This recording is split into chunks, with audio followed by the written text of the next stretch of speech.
Hello, friends. We are here in Fortaleza City, Ceará State, Brazil, and we have the honor to have a very special presenter directly from the city, the famous city, Liverpool, the Beatles city, Dr. Janie Boland. What a great moment to see you again, dear Janie. Janie is a very special friend, a very special presenter. She is one of the most active, one of the most, how could I say, she's a person who works in a level that for me was unimaginable, but it's possible when I met her and I saw her amazing job. Jane was in Brazil, she had many presentations. She went to a stadium to see a soccer game, a football game, she is a person who loves life, and I'm very glad to have your friendship, Janie, and I'm very happy to have you here. For those who don't know, Janie is the head coach, the head coordinator of the suicide prevention work in James Place, a very wonderful place, especially thought made for suicide prevention in men, And Janie, every time James Place Center is open, we have seen the presence of the Prince. All right. Wow, that's amazing, because we see that we need to fight against, suicide. And when we see our leaders, the authorities engaging, working, supporting, we feel, that we can do it.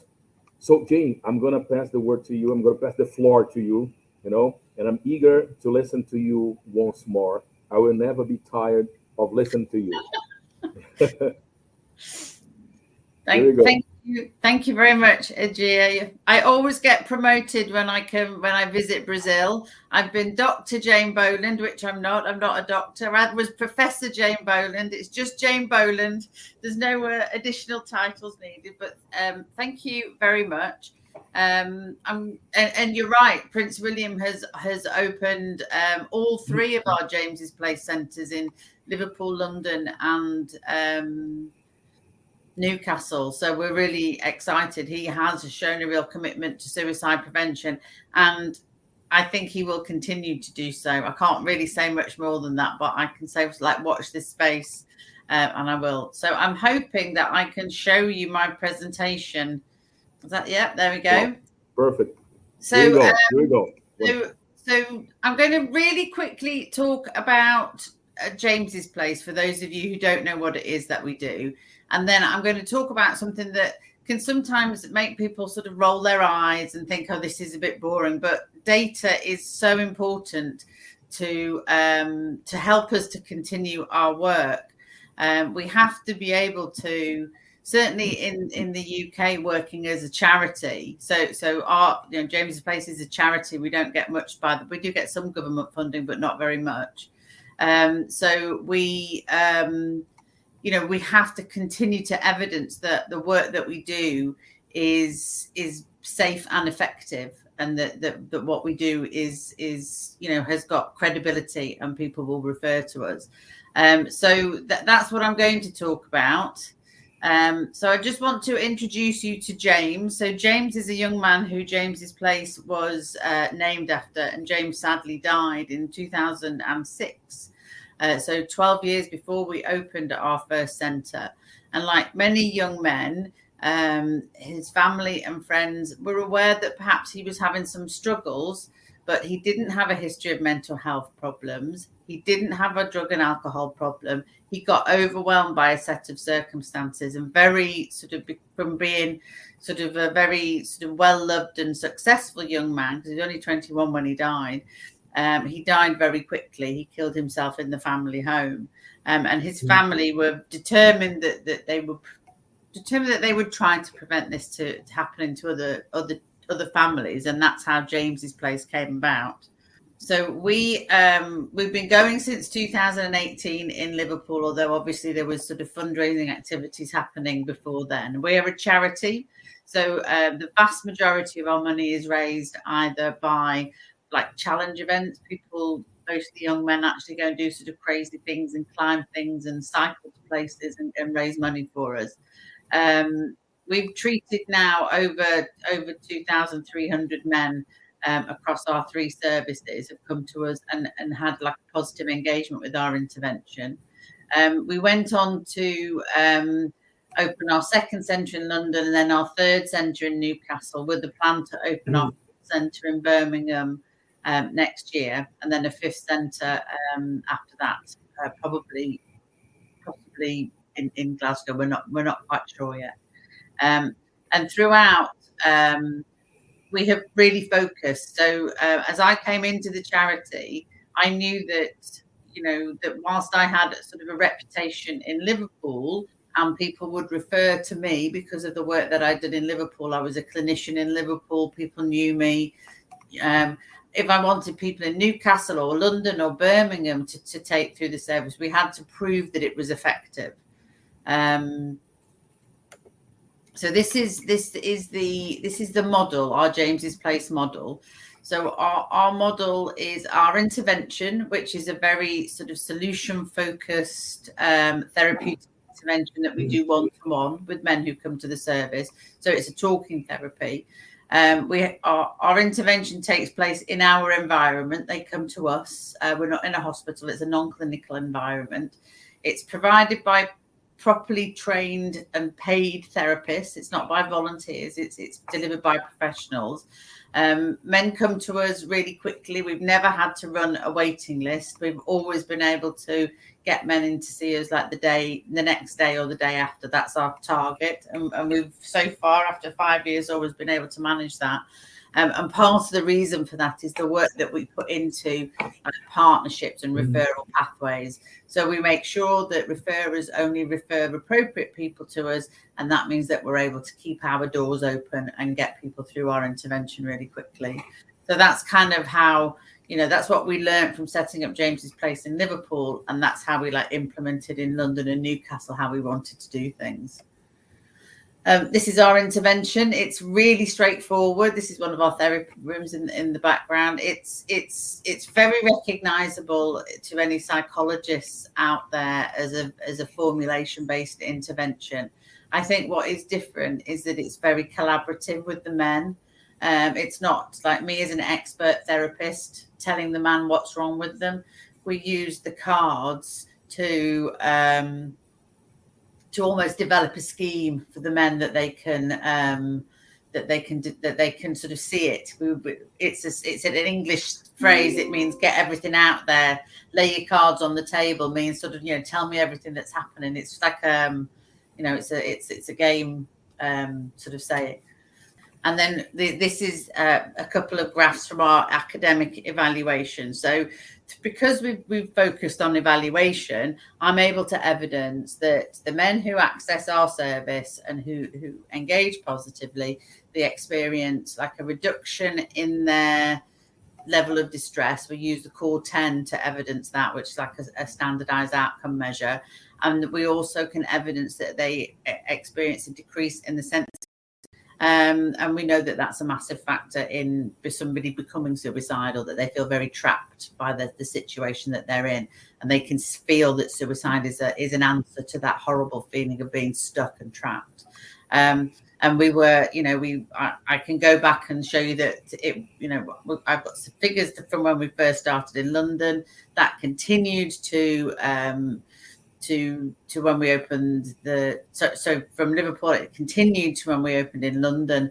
And then I'll show you some of our, not published, but some of our own figures, showing you how things are changing, and how in Newcastle they're getting very comparable figures. So it's not like men like the intervention in Liverpool but don't like it in London, and kind of like it in Newcastle. We seem to be getting the same sort of men into our centres. We're getting the right men in, and the outcomes that they're experiencing are all very comparable. The slight difference is that London men seem to take a little bit longer to get better. But, that's London for you. Capital cities, there's always an odd thing happens in capital cities, isn't there? There's a research study for anybody who's interested. So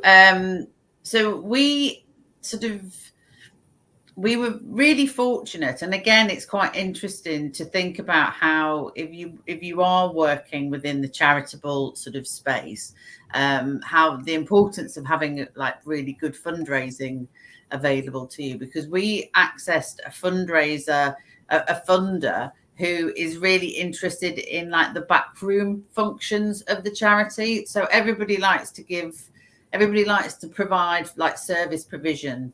Nobody really likes providing, people are quite happy to provide capital funding. They like buildings and, but staffing costs are traditionally quite difficult, and trying to get back staffing costs. So funders are keen to provide like therapists, but less keen to provide accountants. But we need an accountant because we have to be able to manage what's now become a big charity and to deal with it. So this specific organization gave us some money that was going to pay for somebody to do human resources, and was also going to pay for us to improve our clinical information system.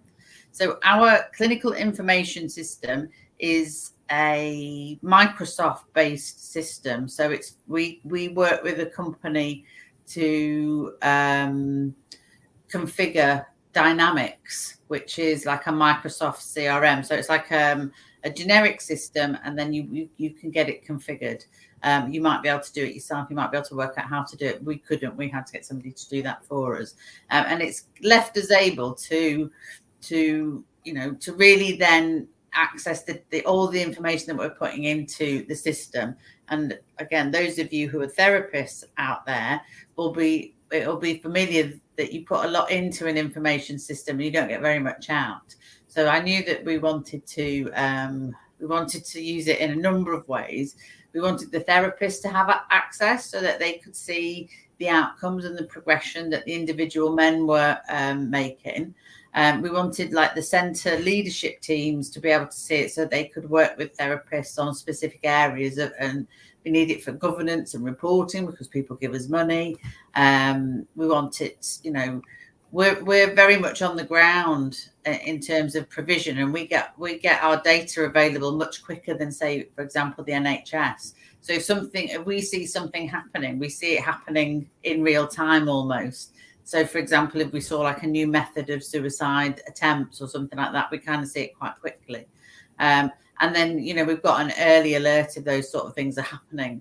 So an example of that would be we've had some issues where people have had more than one provider of their health. And it's not a very common thing that happens over here. Most people have the NHS, which is like a government provided healthcare system. And we've had a couple of quite tricky situations where people have had other doctors prescribing for them that we weren't aware that they had medications available. So it's one of those things that we're being a little bit careful about now. But because we've got this system that gives us that sort of information, we can use it really quickly. So this is the kind of data that we're looking to get from the system. So this data is looking at all the men who've used our service. Since 2022, that's when our data comes up. And interestingly, you can see that the largest age group that use our service is 26 to 44.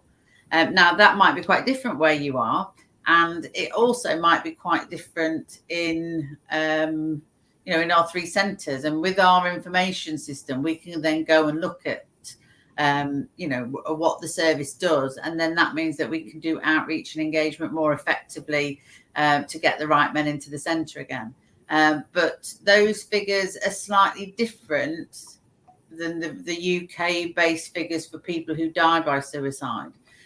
This is the highest age group who die, and we're getting this is the highest age group of men who come in.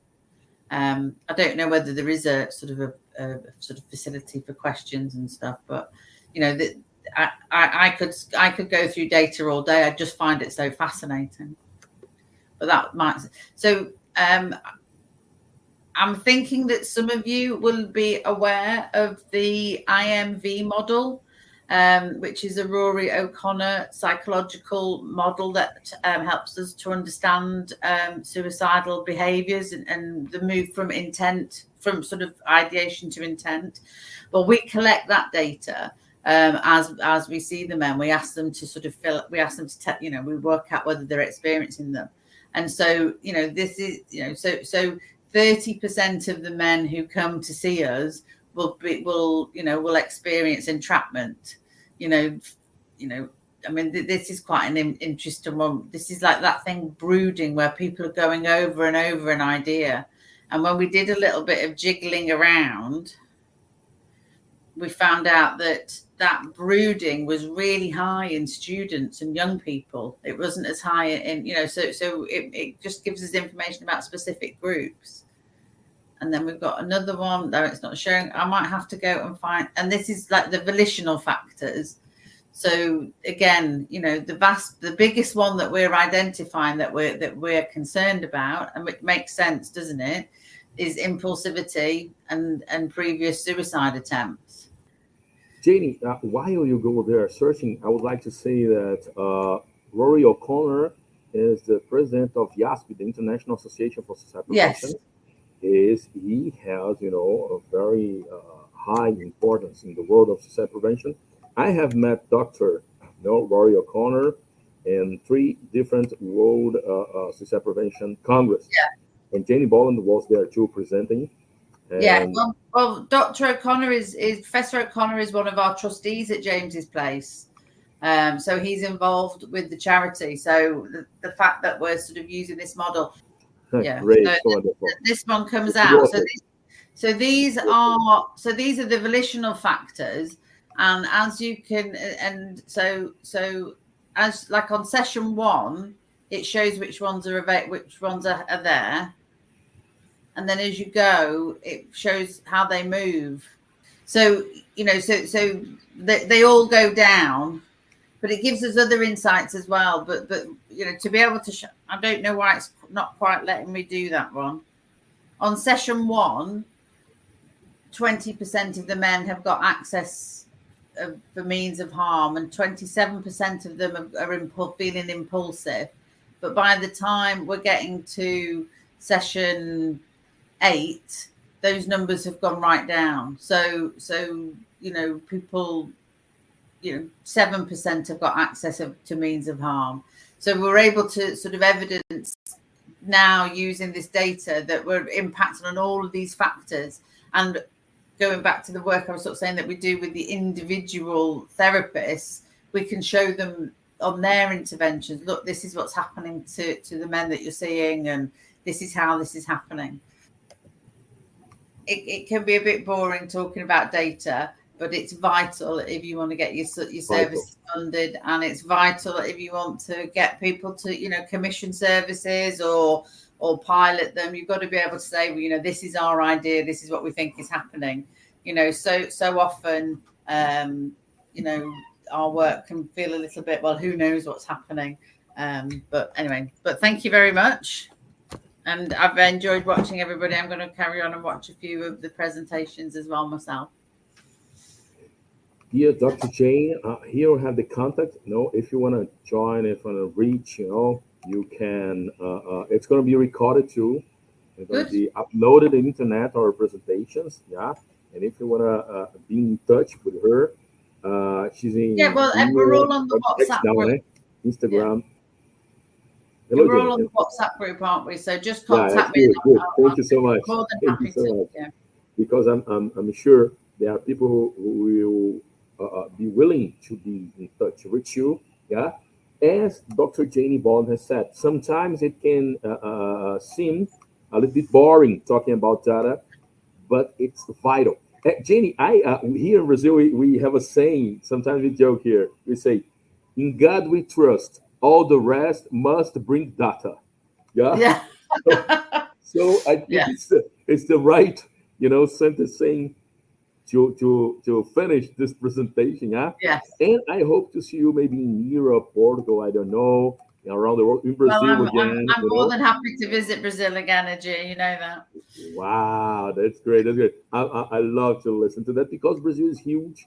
We are suffering with forest fires. Yeah. But we're strong. We're resilient. We're gonna get over. And we firefighters, we're gonna do whatever is possible to fight against those flames and to save our forests. Because in fact we are all connected throughout the world. Yeah. Jane, thank you so much. If you had thank you very much, Ajay. Thank you very much for inviting me. Take care, everyone. Yeah. Greetings from Brazil. Thank you so much. Bye-bye.